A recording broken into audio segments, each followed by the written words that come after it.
Oh,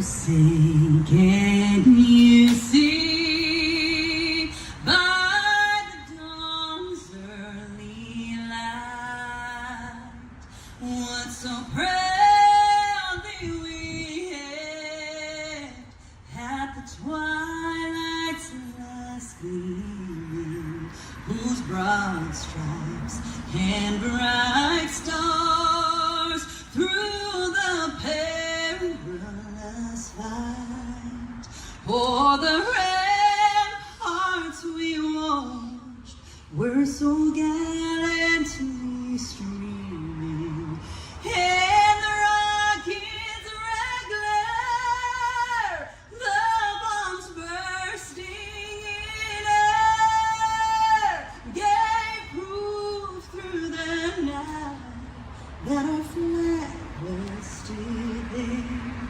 Oh, say does that star-spangled banner yet wave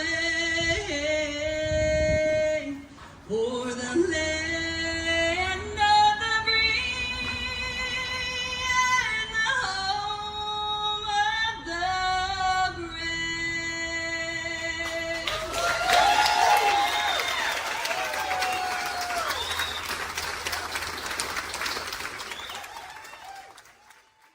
Welcome to Homeland Heroes Salute Podcast with your hosts Doug Macedo, Jim Roberg, Ginger Mudson, and David Tilley. Hello and welcome to Homeland Heroes Salute Podcast. I am here with three other dedicated veterans, and each week we will endeavor to bring you veteran stories, both the challenging ones, the joyful ones, and everything in between. We're here to highlight our veterans, give them a platform so they can tell you their story, and to just help build awareness about, again, just the joys and challenges that our military faces, both currently serving and when we all step into that veteran role. I'm Ginger Munson. I'm an Army veteran. I served for 8 years mostly on active duty, a couple years in the National Guard. And I'm also the proud spouse of an Army soldier for 30 plus years. And now the proud parent of an Army soldier. So clearly I'm an Army fan. All right, I'm going to throw it over to Doug. If you can introduce yourself to our listeners.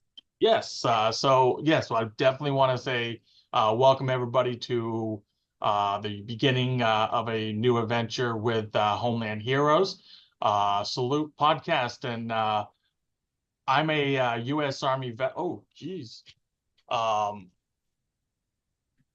He's having troubles with his chair.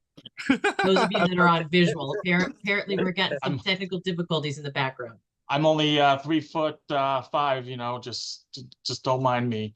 But yeah, so I'm a U.S. Army veteran, mostly active, and a few years with the National Guard as well as the Reserve, with a total of 9 years, 11 months, and 28 days. And Jim, why don't you tell us about your service? Yeah, we'll go sure. round robin.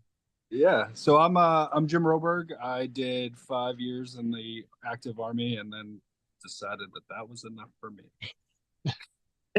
I was stationed at Fort Bragg, Korea. I was an MP. Don't hold it against me. We'll try not to.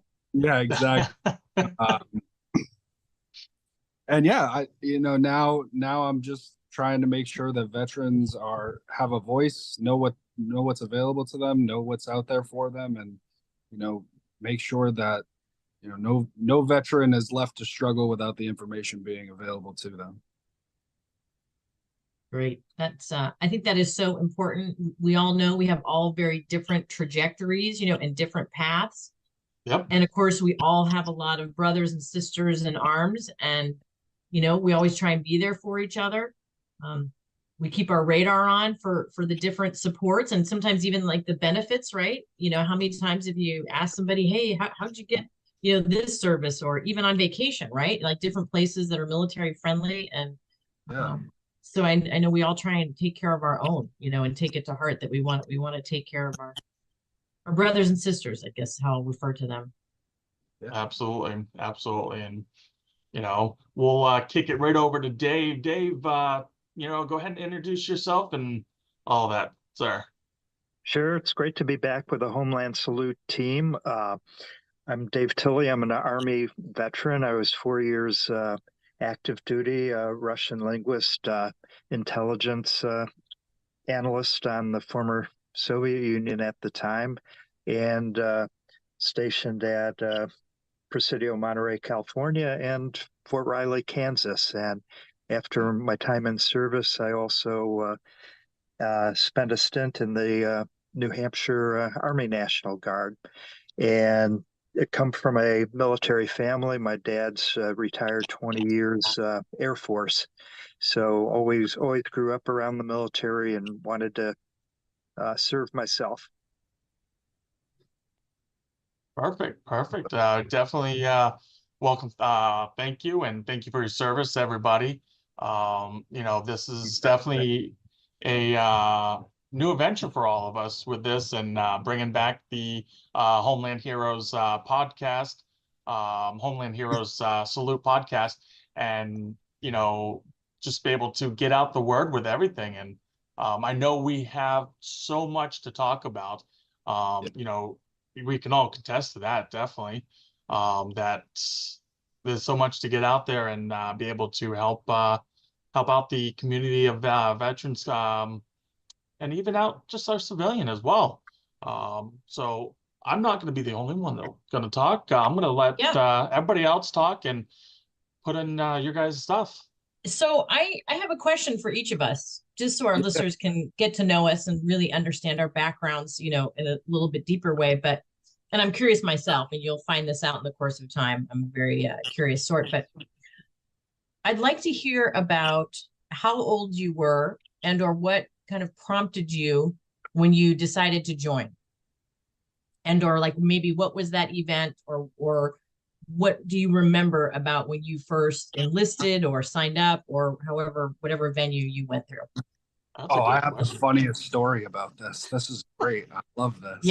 Yeah. So I had a buddy of mine who was in the reserves, and he piqued my interest, and I was like, yeah, that sounds like, because I don't have family who really. My dad was in the Marines for a short time, and wasn't a big fan of his time in service.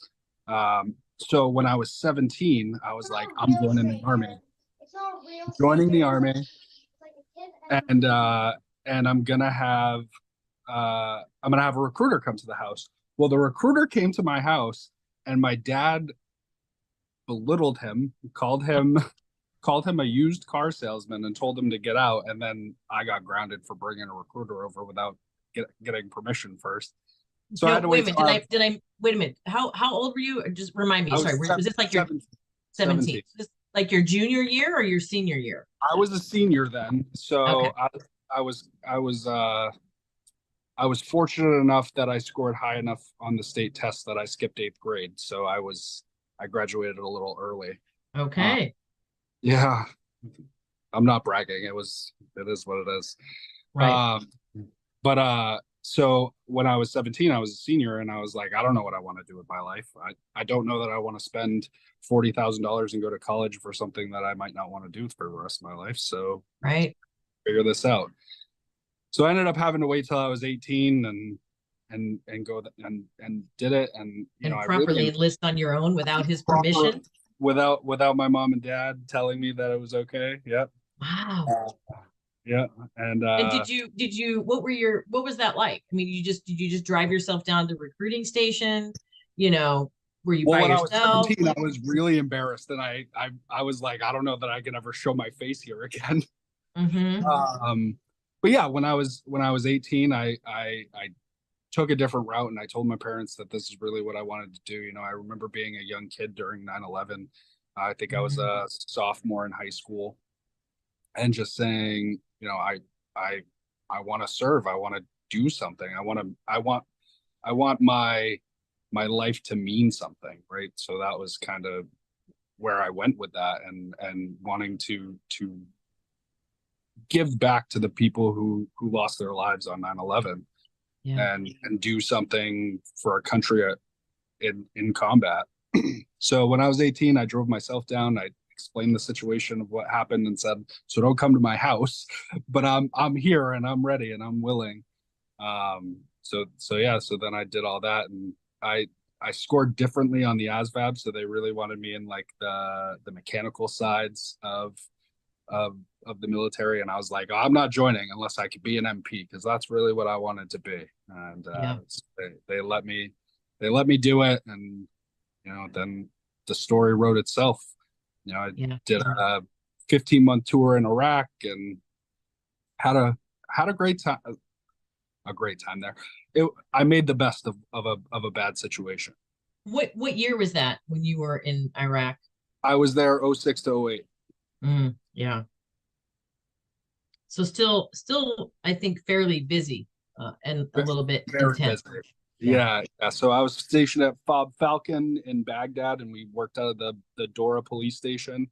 Yeah. Then I did that for 6 months, and then when my last 9 months there, we actually lived with Iraqi police at an Iraqi police station in Yusufia, in what is affectionately known as the Triangle of Death. Yeah. Yeah. Well, those are going to be really good stories, and I don't want to gloss over them. I want to, Yeah. just put them in a, not a bubble, put them in a special box, and we're going to unpack that box a little bit later. Yeah. But for today and kind of introducing, Doug, why don't you tell us next? Like, where were you? What was your thought? How did you sign on that dotted line? So pretty much how I ended up doing it. It's again it's a family tradition um, that started back, you know, my grandfather, my grandmother's brother, and it just goes back. I At the time when once 9/11 hit, once 9/11 happened, um, it really put a fire up on my butt, and I finally said I need to make a choice, and I finally decided to go, and I looked at the options. The only thing was the Marine Corps wouldn't take me because of some medication, but the Army said, "Hey, we'll take you." I'm like, "All right, sign me up." Um, and Yeah. that was in 2006, after I graduated high school, which again, I mean, I graduated in 2003 or so. Um, and then finally I enlisted. I ended up going after, because I moved up to Kansas, and enlisted into at MEPS in Kansas City, Missouri, going active, and then went and re-enlisted and ended up going National Guard with the Kansas City National Guard. Mm-hmm. And then I got out for like, I want to say a year, and then decided a year later, I'm like, dude, I really got to get back into it. And I ended up going reserve. Interesting. And that was really it. But my way of really signing the on the dotted line was just Yeah. again a family tradition, and I knew I needed to do it, one for them, as well as one, I just figured, again, I needed to be one of the ones to be able to stand up for our rights and our freedom, and be able to give back. Great. Yeah. I have such a different story. I'm going to ask Dave first. I think he and I are of a similar era, time frame. So I want to come back and comment on that, because I really have so much respect and appreciation for you two being younger during 9/11 and then signing on in response to 9/11. I mean, I think that's really cool. So David, tell us your story. Well, I actually ended up joining the service after I was out of college. I I'd always, like I mentioned, wanted to serve. And when I was at college at New England College, I was looking into Air Force ROTC, being an Air Force brat. And the at the time, New England College doesn't offer ROTC, and the commute over to UNH was pretty far. And then when I was going to school at New England College at their British campus, I actually took some of the tests, the eye tests at Milden Hall Air Force Base. Since I was still a dependent, I had access to going on the base and getting the testing done, and was looking at piloting, but found out I had a stigmatism when they did the eye test, so I didn't meet the piloting standards, but ended up after I graduated from New England College, and then I was looking after graduation of joining, and was looking at the linguist programs, and Yeah. particularly I wanted to actually be a Russian linguist. It was towards, at that time, the end of the Cold War, and I was looking at both Air Force and Army, and the with the Army, they offered full loan repayment for all my student Mm. loans at the time, and a four-year enlistment. The Air Force didn't offer as extensive a loan payback, and it was a 6-year commitment. So I joined the Army, but it was quite a difference between Air Force and Army. I was tactical when went assigned in Concord, New Hampshire, ended up shipped down to Fort Jackson, South Carolina in the summer, and to begin basic training, and then off after that to DLI, the Presidio Monterey, to study Russian. But it was through that, and then Intel School at St. Angelo Air Force Base in Texas, which is where I also saw the difference between Air Force and Army, because on an Air Force base, we were basically staying in hotel rooms with cleaning services. Oh my gosh. We were just talking about that. And Yeah. the Presidio Monterey was considered substandard housing for Air Force standards, and they got an extra stipend, and we didn't. So, but Oh that was the beginning of my Army service. yeah. But yeah, it was So- 1992. 1992. So I was 26, so I was older when I entered. Yeah. So I think I may be kind of in the middle-ish. My story begins after my freshman year. I was in college, and I was at a out-of-state, private college. And I came home during the summer, was hanging out, doing college co-ed things, sunning, in a lounge chair or something. Anyway, all I remember is my dad came home from work in the middle of the day. And I thought, well, that's pretty unusual, right? He worked for IBM, corporate businessman, and he's home in the middle of the day. And eventually I got around to asking him, and he basically said, I've been let go. So he'd worked for IBM for 18 years and he got let go. And of course, appropriate concerns, I guess, or whatever response to him, because he lost his job. But within a week or two, I started connecting all the dots and said, oh, gee, maybe I'm not going to be able to go back to college, because dad was helping pay for college. And so we talked about it, and he had been Air Force ROTC, my dad had. And he said, maybe you should look into ROTC. And I was like, okay. And, not unlike Dave, this is, kind of end of the Cold War era. So this is mid 80s. And I went back to college that year and started taking the ROTC classes, what they called military science. And I took them voluntarily, right? So some people that were in the program or had scholarships, it was mandatory, but I just got to take them because I wanted to.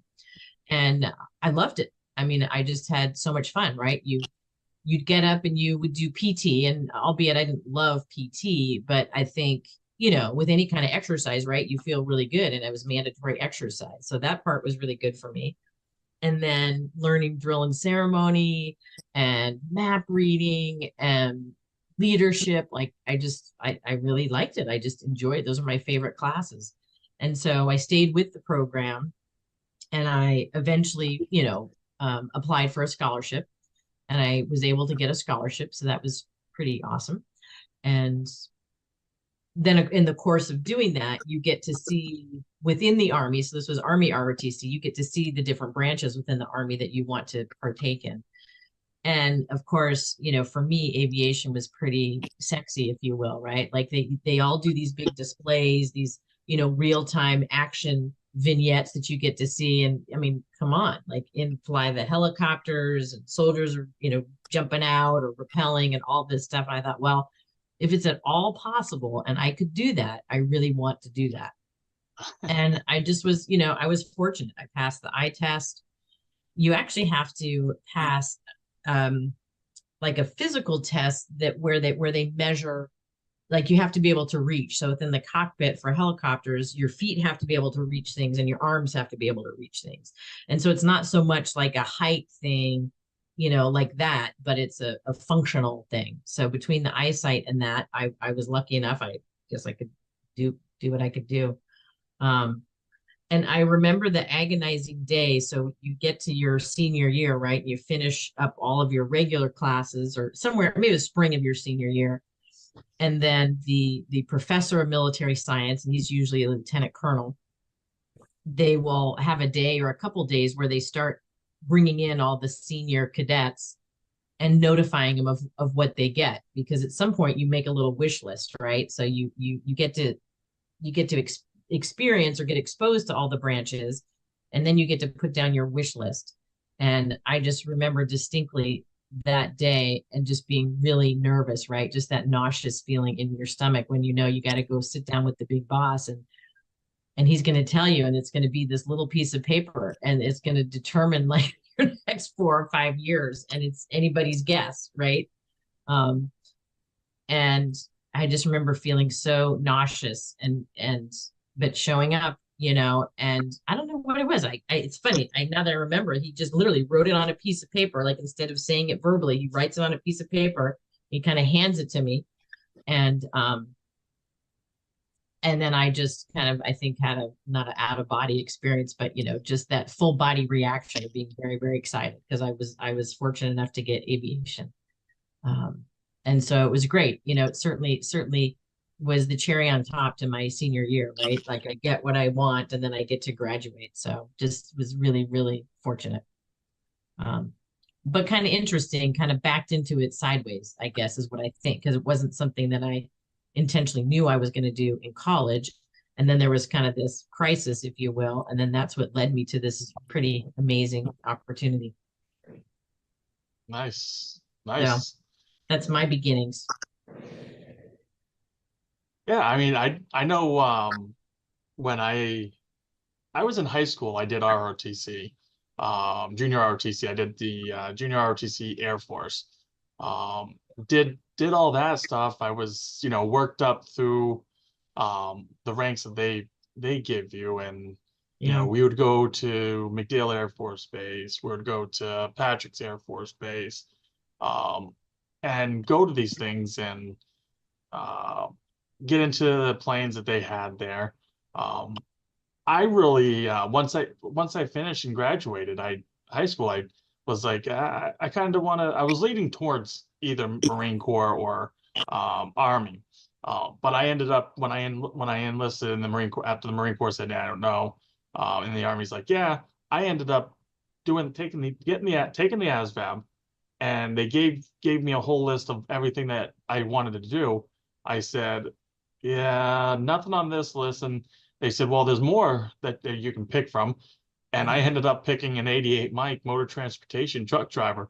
And they're like, of all that, that's what you want? I'm like, yeah. I mean, I want to drive. I enjoy driving. And then went through basic and AIT, and they said, what was it? Airborne recruiters came in, and they were like, who wants to go and get paid an extra, X amount of dollars and go airborne? To jump out of planes. I'm like, okay, let's do for it. My drill sergeant was like, are you serious? You're a truck driver and you want to jump out of a perfectly good airplane? I said, I mean, yeah, it's the thrill, I guess. It's, and other guys they ended up doing rip and stuff like that. And I'm like, yeah, I just want to do airborne and, see how it all goes. Um, it's been a venture, I'll tell you. The things that you can actually enlist and choose the schools that you want to go and do and stuff like that. It's just another notch on your belt, but it's also like it's kind of thrilling because again, it's stuff that you normally wouldn't do in the civilian world, but now you're doing it in the military, and it's like this is amazing. This is awesome.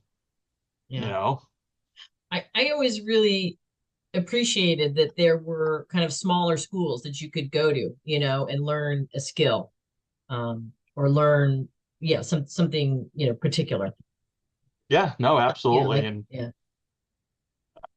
Jim, did you ever get any of that kind of stuff? What did you get? I mean, come on, you were an MP. Come on, Nope, no, man. I was stationed at Fort Bragg. I was a dirty, nasty leg. Oh, Yeah, I was just a dirty, nasty leg at Fort Bragg, which was that was a tough time. just a yeah. Uh, cage kicker. that's no, I wasn't even that. I just drove around in the cars with the pretty lights.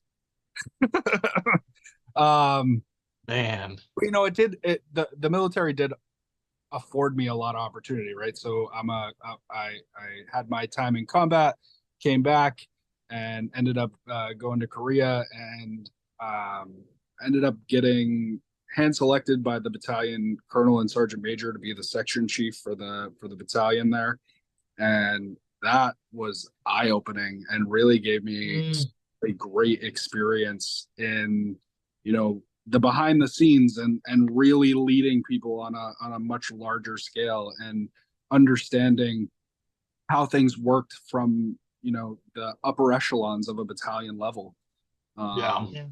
and understanding that you always hear when I was a young E3, hearing the battalion commander come out and talk to you, and you'd hear from him 3 or 4 times a year, and you're like, well, it's not like you ever come do PT with us, right?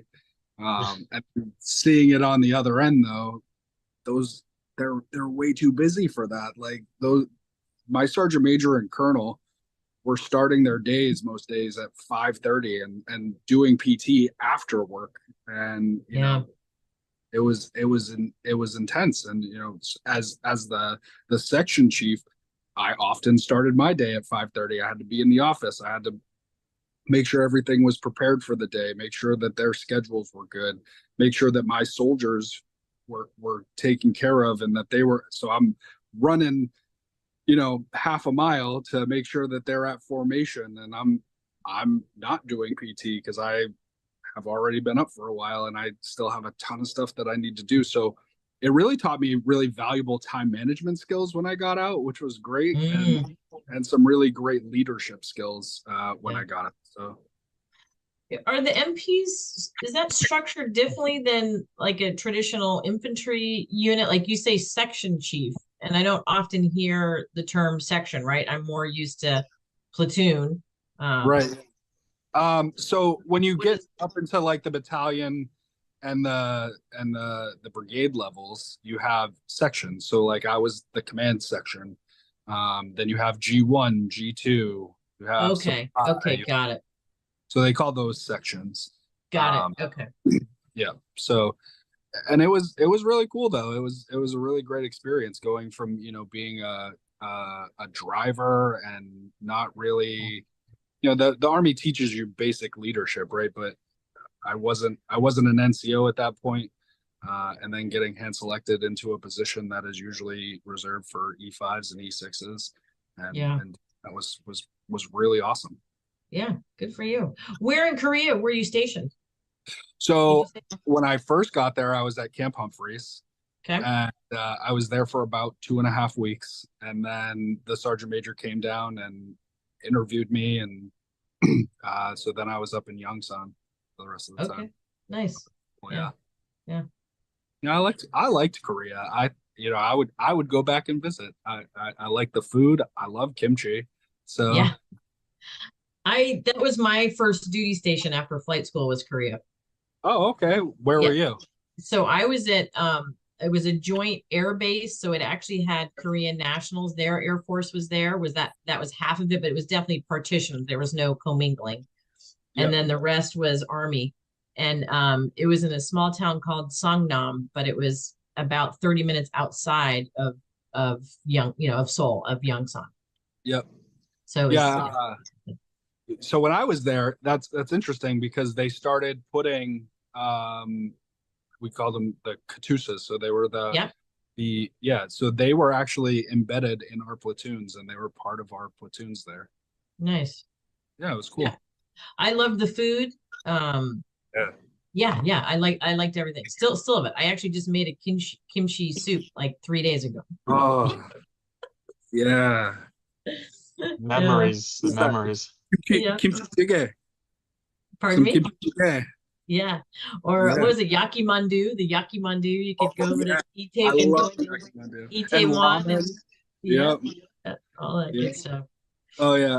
I sometimes we've gone to a few Korean restaurants and I'll by accident just be like yo pop juicio and just means you Yes. want more rice, but I Yeah. and they just look at you like, how do you know that? Right. It just rolls off. It just rolls off your tongue when you kind of get in that environment. And yeah, and people are speaking Korean around you, and you're like, oh, I know some of this. Yeah. Yeah. Speaking of languages, David, I'm so curious to know how much Russian you have retained over the years, or if you ever have an opportunity to use it. Well, it's interesting. I mean, when after basic training, when we went to language school, what was fascinating there is all the services are there, and you're in classrooms of all different ranks. Yeah. So you can have a private in the room that just excels at languages, and a captain or a major that's struggling, and you're all in the same classes and all. And so after the service at Fort Riley, Kansas, we were still able to do listening. I pulled most of my class actually had strategic assignments. They went off to Augsburg, Germany, and Schofield Station, Hawaii. I was active duty and pulled Fort Riley, Kansas. and was in a tactical unit, which meant we're out in the field a lot. The other groups were out in listening stations at what I considered pretty awesome assignments, and I'm at, Fort Riley tactical, and on the earlier comments of other classes that we did and things. I was also a combat lifesaver, so I had to get used to using doing IVs and then Mm. things like that. And So and then I was a good shot, so I was an M60 gunner, which meant I had to carry around this extra, gun and dig holes it for sounds like you got the gunner positions. yeah, it sounds like you kind of got the short end of the stick relative to the whole language thing. Like I'm trying to think that I mean, not a big That honestly, that's what I thought. yeah. We even from Fort Riley, Kansas, though, you could still have we had listening stations Yeah. from anywhere in the world, and we do the graveyard shift and do the listening stations, but then after service, I always kept active in it. I was in college, foreign relations was one of my majors, so I really Mm, wanted to also pick up the language, and the military allowed me the opportunity of a top secret security clearance too, nice. and I kept at it, serving on three staffs of three members of Congress, and handled foreign relations, did Wow. nonprofit work where I was able to utilize the language with different foreign delegations, and have been able to, in the past anyways, travel to Russia 3 times, to Ukraine several times, and helped with aid packages going over there, but also to Belarus of all things 9 times on nonprofit work. So when you But mentioned Ukraine, is that recently or was that before kind of the recent conflict over there? I was over there twice after the annexation of Crimea, and Mm, then last year actually we're bringing aid over, and we're right up yeah. to the border. I was with a Ukraine member of parliament who's a friend, and we were right at kind of the Ukraine border, but they had additional airstrikes hitting Lviv. So we ended up just bringing the aid. We were bringing over life-saving tourniquets Wow. and winter coats and different supplies that we had um, raised funds for locally here in New England. Hmm. So the most recent time was not quite there on the border in last October. Yeah, not Oh, long wow. ago. Wow. And to me, therein is the beauty or the longevity of the military experience, right? Like we sign up and we go do these things, and it's a small window or chapter in our lives, and we just have no idea where that experience and the skills we learned are going to bubble up later in life. I mean, I think that's really neat. Full circle story. Absolutely. Well, Absolutely. yeah, that's right. After I went into the military after college, and honestly, in college I did pretty well. I was a triple major in college, and Yeah. um, but the Army honestly was kicking my butt from basic training and being a Russian linguist, because it was so much there was so much rapid memorization. Yeah. Um, my college experience was a lot more writing and analysis, but Mm. but Kind of different brain skills, different sets of brain skills, memorization versus critical thinking. totally. I think of, in the basic experience, you're learning things very quick, moving on to the next thing to learn, where Yeah. it felt like a lot of rapid memorization. And in language training, you're we're expected to learn probably about 40, 50 words a day, and trying to absorb that. So it was a challenge going into it, but once you and it really wasn't a natural thing for me at all, picking up the language. But once it all kind of clicked, you also don't want to lose that language skill. You know, you Yeah. work so hard to get it, you kind of want to keep it up. And I loved my family. We were always travelers, with Dad being Air Force, and then Air Force retired. We take Mac flights when I was a kid after he retired, and so we were always family that loved traveling and loved the international experience. So Yeah. after that, I just kept into it as much as I could. One of the things I really, particularly as I get older, that I really respect and appreciate about other countries, is so often people there speak at least two languages, right? When you go into Europe, for sure. I mean, at least two, if not more. And other parts of the country, and I suppose largely a lot of it is sometimes English as their second language. But I think that's such a skill. I wish I had taken something on like that when I was younger and been able to share it with my kids, because it's just such a valuable life and world skill to have languages, or to be open to that, or to know how to communicate. So Ab- Absolutely. And I know this we could keep going on for days and days and days and reminisce about everything. I know it's definitely, this is the first episode here with the Homeland Heroes Salute podcast. And this is gonna go on, and this is gonna be, again, more of a venture, and we're gonna be going going along with this. And I know we're all going to be doing our weeks, and we all look forward to hearing from everybody, as well as mhm. hearing from one another. And you're going to be definitely looking forward um, everybody out there, you can be looking forward to each week on what we're talking about and what we're going to be bringing out there to you guys. And until next time, everybody, it's definitely good seeing everybody, and look forward to it. Yep. Till next time. Yep. We'll see and hear you soon. Absolutely. Absolutely. Thank you for supporting Homeland Heroes Salute Podcast. Please make sure to like and follow Homeland Heroes on all of their social media outlets. Homeland Heroes Salute Podcast is a Foo Bar Studios Sinister One co-production.